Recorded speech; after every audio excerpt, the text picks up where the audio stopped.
আসসালামু আলাইকুম সুপ্রিয় দর্শক, কেমন আছেন সবাই? আশা করি আল্লাহ তাআলার অশেষ মেহেরবানিতে সবাই ভালো আছেন। আলহামদুলিল্লাহ, আমিও আপনাদের দোয়া এবং ভালোবাসা পেয়ে ভালো আছি। তো দর্শক, আপনারা অবশ্যই আমাকে চেনেন, আমি খান হ্যাচারি থেকে হাসিম ভাই। তো আজকে আমাদের খান হ্যাচারির বিশাল একটা চালান ডেলিভারি ছিল আপনার রাজবাড়ী কালুখালীতে।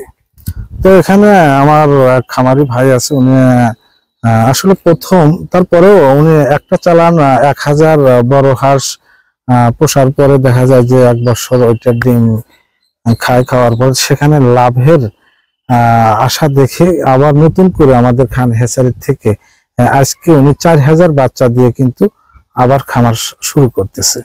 তো দর্শক, আসলে উনি এই 4000 বাচ্চা কিভাবে লালন পালন করবে, আর কি খাবার দিবে, বা কিভাবে এই বাচ্চাগুলো ভুটার করবে, যাবতীয় বিষয় নিয়েই কিন্তু আজকের অনুষ্ঠান।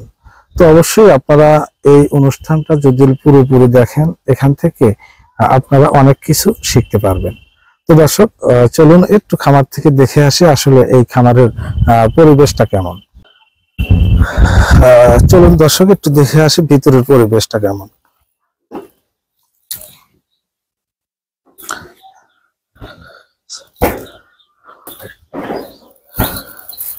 সুপ্রিয় দর্শক, আসলে খামারের পরিষ্কার পরিচ্ছন্নতাই কিন্তু খামারের মূলধন। কারণ আপনার খামার আপনি যদি এরকম মানে ভাবে যদি পরিষ্কার রাখেন, তাহলে অবশ্যই আপনার খামারে রোগ ব্যাধি আসবে না। কারণ আমি বাংলাদেশে বিভিন্ন প্রান্তে কিন্তু এই খামারে বাচ্চা ডেলিভারি দেওয়ার জন্য যাই, কিন্তু আসলে আজকের যে পরিবেশ, এরকম পরিবেশ হয়তো আমি কোথাও দেখি নাই। কারণ এটা আমার মুখের কথা নয়, আমি একটু আপনাদের দেখাই।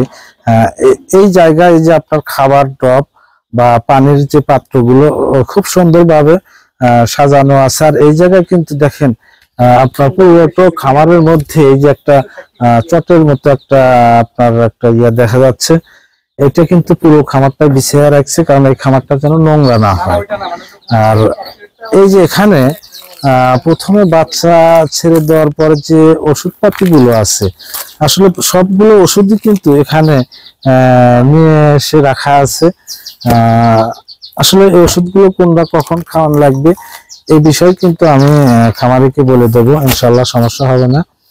আর আপনারা যারা নতুন খামারি আছেন, হয়তো বাচ্চা দিয়ে খামার করতে চাচ্ছেন, তো আসলে কিভাবে খামারের পরিচর্যা করবেন বা কিভাবে ভুটারের কাজগুলো করবেন, সবকিছুই কিন্তু আমাদের ভিডিওর মধ্যে নাম্বার দেওয়া থাকবে। সেখান থেকে নাম্বারটা কালেক্ট করে আমাদের সাথে যোগাযোগ রাখলে অবশ্যই সার্বিক দিক দিয়ে ইনশাল্লাহ সহযোগিতা পাবেন এবং সেবা পাবেন। তো দর্শক, চলুন আসলে আমরা ওষুধের পর্বে আমরা পরে যাব, ওষুধের বিষয়গুলো অবশ্যই আপনাদেরকে শেয়ার করব। তো আমরা আগে একটু খামারের ভিতরের পরিবেশটা দেখে আসি। সুপ্রিয় দর্শক, আসলে মাচার উপর দিয়ে হাঁটতে কিন্তু অনেক সমস্যা, কারণ মাচা যদি ভাঙ্গা যায় তাহলে আমাদের পাটা, আপনার হয়তো অভিজ্ঞতা নাই, কিন্তু শক্ত আছে। আপনার নিচে যত পুকুরের চালা, আপনি ভাঙ্গে গেলেও তো নিচে মাটি পাবেন। আর বাবা, ভাঙ্গা গেলে নিচে মাটি পাবো, এর আগে তো আমাদের পাটা যদি চলে যায়, আপনি শুধু লম্বা করে ফেলান, আমরা এটার উপর গেলে শক্ত আছে, তাই না? হ্যাঁ, আপনি যে ডাসাটার পার দিয়ে পা রাখেন, হ্যাঁ, এটার মধ্যে অনেক দূরত্ব আমরা যাইতে পারবো, তাই না বাবা? জি। সুপ্রিয় দর্শক, আসলে আমি যে খামারে দাঁড়িয়ে আছি, এই খামারটা কিন্তু রাজবাড়ী জেলার পাশে কালুখালী অবস্থিত। তো আসলে এখানে যে আপনার জায়গাটার নাম যেন কি বললেন? বিশাল ঘর, এই বড় কলকলিয়া। গ্রামের নামটা বাবা? এটা বড় কলকলিয়া, কালুখালী, জেলা রাজবাড়ী। জেলা রাজবাড়ী, জি জি। এটা তো আপনার পাংশা রাজবাড়ির মধ্যে। জি জি, পাংশা রাজবাড়ির ভিতর। তো দর্শক, আসলে আমরা কলকলিয়া গ্রাম কালুখালী রাজবাড়ির মধ্যে। জি জি জি। তো আসলে আপনারা যে খামারটা দেখতে পাচ্ছেন, এই খামারে কিন্তু একসময় 1000 বড় হাঁস ছিল। তো আসলে এই 1000 হাঁস দিয়ে কিন্তু এই খামার মালিকের যাত্রা শুরু ব্যবসার। তো আসলে এই খামারের পাশে কিন্তু সুবিশাল 2-3টা পুকুর আছে, আর ওনার এই পুকুরে মাছ চাষ আছে। আর পাশাপাশি উনি এই হাঁসের খামার করবে, মাছ চাষ এবং হাঁসের খামার দুইটা সম্মিলিত ভাবে এখানে পরিচালনা করবে।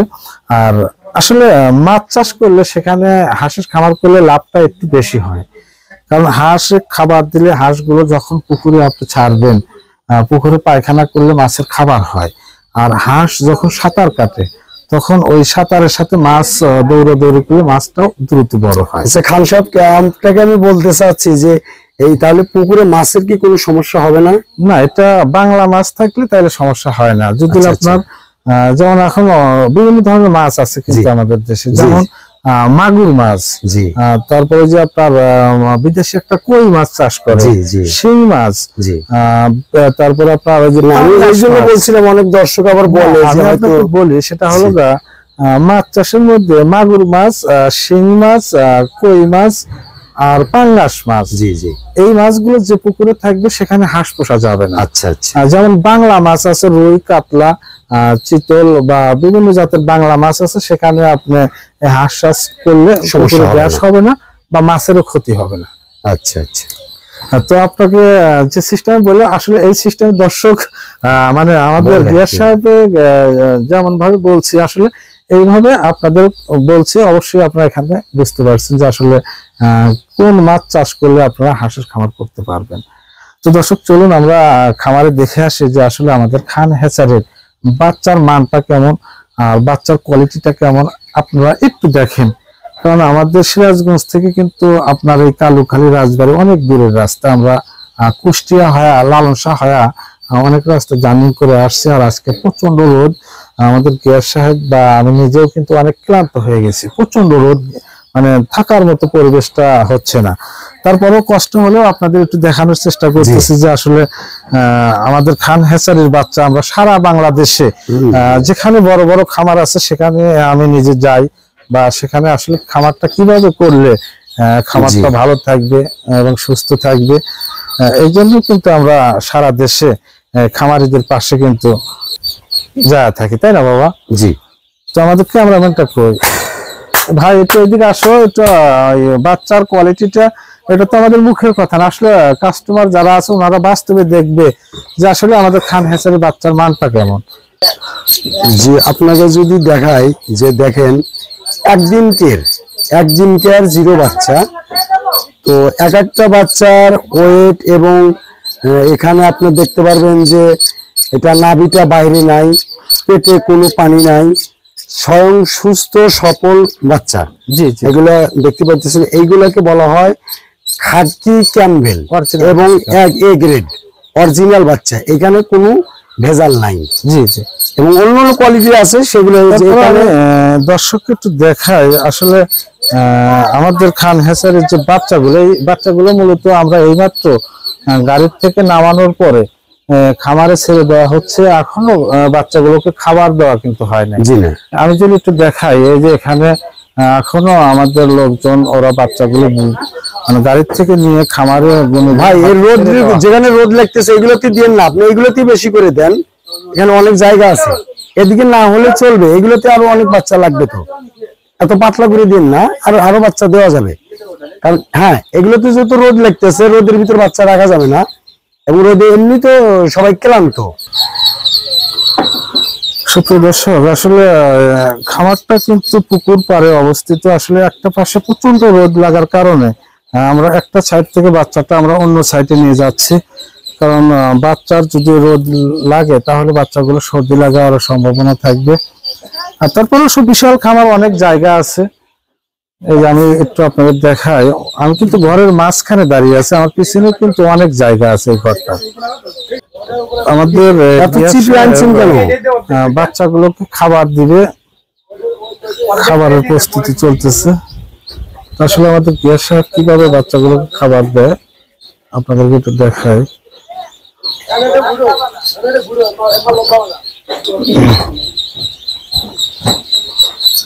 প্রত্যেকটা খোপে খাবার গুলো দাও বাবা, তোমার পিছনে ওগুলো তো দিয়ে দিও।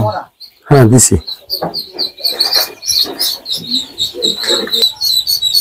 সুপ্রিয় দর্শক, আপনারা যারা হাঁস খামার করবেন, ভালো মানের বাচ্চা দিয়ে যদি খামার করতে চান, তাহলে আমি মনে করব আমাদের খান হ্যাচারিতে যোগাযোগ করলে অবশ্যই আপনারা ভালো মানের বাচ্চা পাবেন এবং সার্বিক দিক দিয়ে সহযোগিতা পাবেন।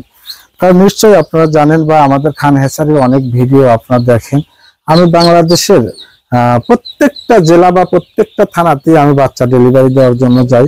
আর আমার মনে হয় বাংলাদেশের মধ্যে যত বড় বড় হাঁস খামার আছে সেখানে কিন্তু আমাদের নিজের যাওয়া আছে, বা নিজের যে কোনো পরামর্শ বা যে কোনো সহযোগিতা আমরা সেখানে করি, বা আমাদের ফোন 24 ঘন্টা খোলা থাকবে। আপনাদের যে কোনো সমস্যা হলে অবশ্যই আমাদের সাথে যোগাযোগ রাখলে ইনশাল্লাহ সার্বিক দিক দিয়ে সহযোগিতা পাবেন। তো দর্শক, আজকে এই পর্যন্তই। সবাই সুস্থ থাকবেন, ভালো থাকবেন। আল্লাহ হাফেজ।